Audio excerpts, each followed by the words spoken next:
Hello chess lovers, Soren here, and in this video I want to share with you an interesting game played between Alexander Alekhine and Mikhail Botvinnik.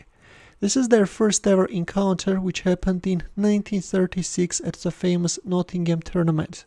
At the time Alekhine already was not a world chess champion, and he would regain the title only a year later in 1937.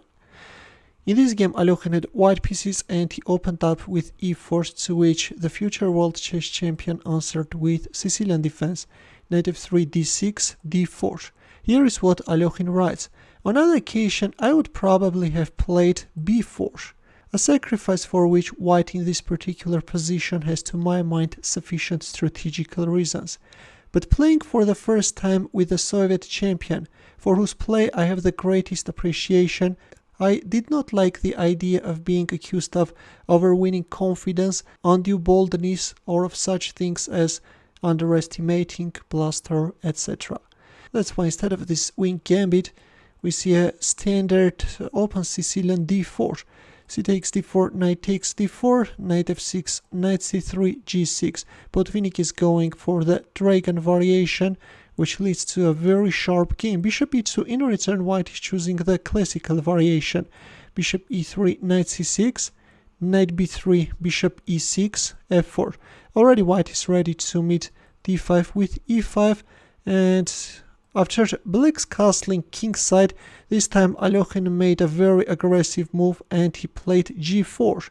Here is what he writes: I first saw this interesting move in a game of the talented Slovakian master Foltis from the recent tournament at Potebrad, but did not know that it had already been experimented within the Moscow tournament. As the present game shows, the move permits white to force a quick draw, but no more.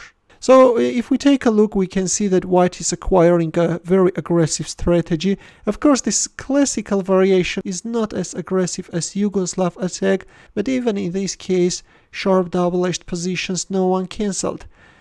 The downside of this aggressive approach is that at any moment white can find himself overexposed. To g4, Botvinnik answered with d5. He is just following the good old rule and is countering in the center when attacked on the wing. What is interesting, Botvinnik already had this position in a game against Levenfish. Here we see f5, and after bishop c8 we see it takes d5.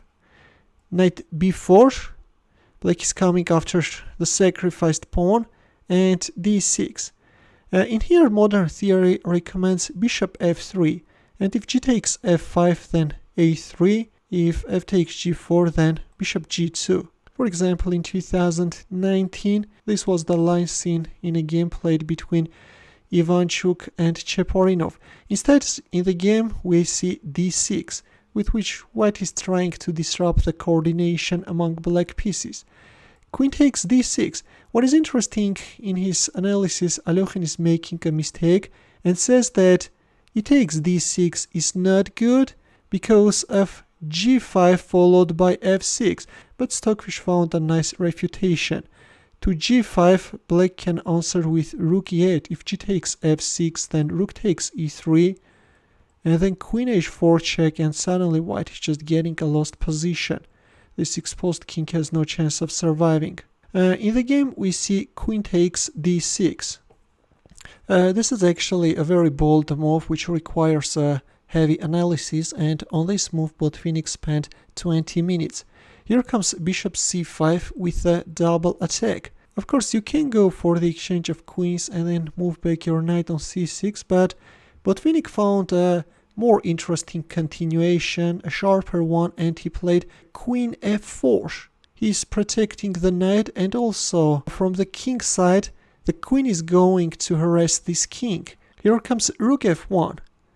Luring away the defender in order to win a piece, but Botvinnik had already calculated everything.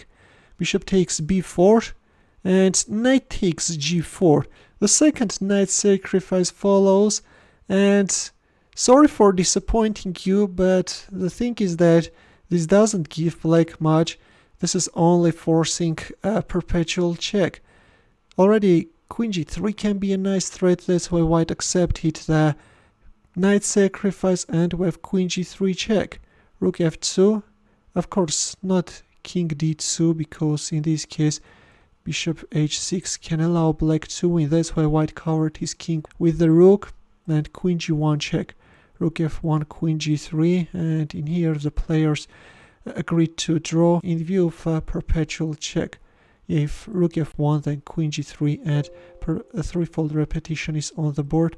That's why at this point we see a draw. So this is how the first encounter between these two legends ended. A fighting draw, and as Alekhine dubbed it, a short but sharp and well played game. In the end, a chess puzzle for you, where the task is to find the winning line for white. As usual, we'll wait for your answer in the comment section. Feel free to check out my early uploads as well. We'll see you in my next video. Take care.